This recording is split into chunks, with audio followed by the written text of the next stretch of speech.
Donald Trump Eron va Hormuz bo'g'ozi masalasida hech qanday yordamga muhtoj emasligini aytdi. NATOning aksariyat a'zolari AQShning Eronga qarshi urushiga aralashishni istamasligi haqida xabar qildi. Men bundan hayron bo'lmadim, chunki NATO har doim shunday bo'lgan. Biz ularni himoya qilamiz, lekin ular biz uchun hech narsa qilmaydi. Biz NATOning yordamiga muhtoj emasmiz va bo'lmaganmiz ham. Xuddi shu gaplarim Yaponiya, Avstraliya va Janubiy Koreyaga ham tegishli. Dunyodagi eng qudratli mamlakat AQSh rahbari sifatida aytamanki, bizga hech kimning yordami kerak emas, dedi Oq uy rahbari. Eron Milliy xavfsizlik oliy kengash kotibi Ali Larijonining vafot etgani e'lon qilindi. Netanyahu Eron xavfsizlik kengash kotibi Ali Larijonining o'limiga munosabat bildirdi.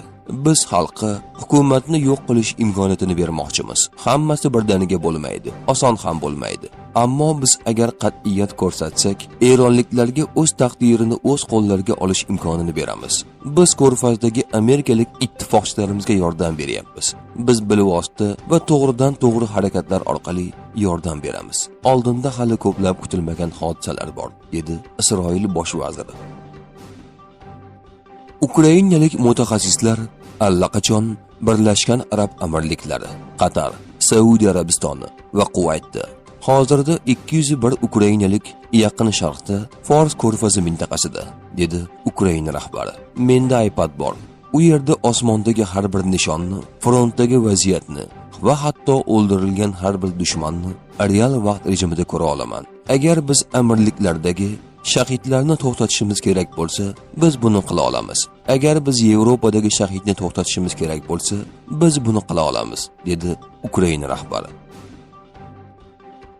Donald Trump Kuba haqida gapirdi. Kuba hozir juda yomon ahvolda. Ular Marko bilan muzokara olib bormoqda. Kuba masalasida tez orada bir qarorga kelamiz.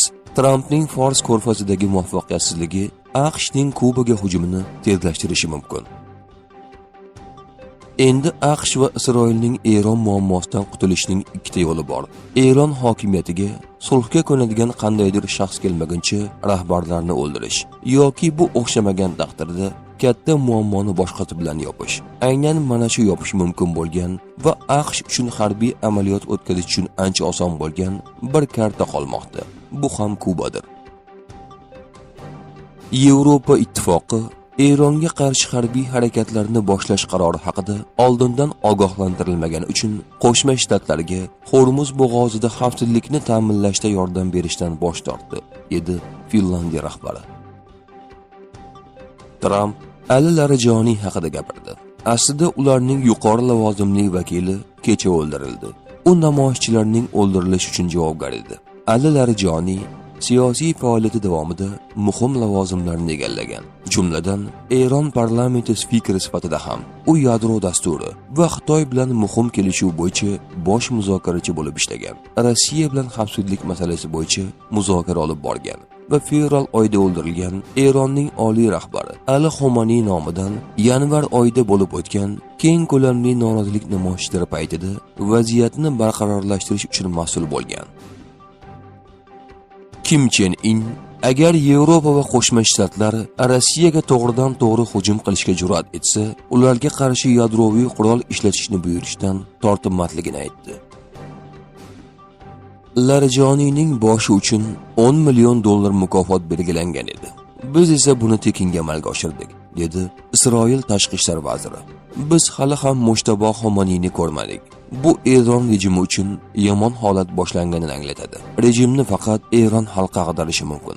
Ammo tashqi yordamsiz eronliklar o'zlarini ozod qila olmaydi. Livan hukumatı Hizbullohni to'xtatish uchun hech narsa qilmayapti. Shuning uchun Isroil kerakli choralarni ko'ryapti, dedi u.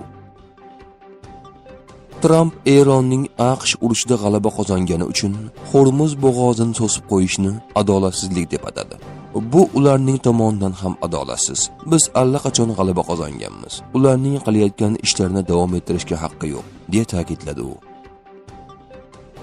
Agar siz Eron yadroviy qurolga ega bo'lish kerak deb o'ylasangiz, unda sizda biron bir muammo bor. Chunki ular undan aniq foydalanishardi, dedi Trump. Ular nafaqat Isroilni, balki butun Yaqin Sharqni portlatib yuborishadi, dedi Trump. Agar biz Eronga zarba bermaganimizda, yadro urushi yuzaga kelib, u 3-jahon urushiga aylanib ketgan bo'lardi, dedi AQSh rahbari. Bu urush uzoq davom etmaydi. U tugallanganda biz ancha xavfsiz dunyoga ega bo'lamiz. Hormuz bug'ozi juda yaxshi joy, lekin hozir u yerda qayiqda tutishni istamasangiz kerak. Nima uchunligini bilasizmi? Ular tufayli emas, biz tufayli. Biz Hormuz bug'oziga minalar o'rnatilganmi yo'qmi bilmaymiz.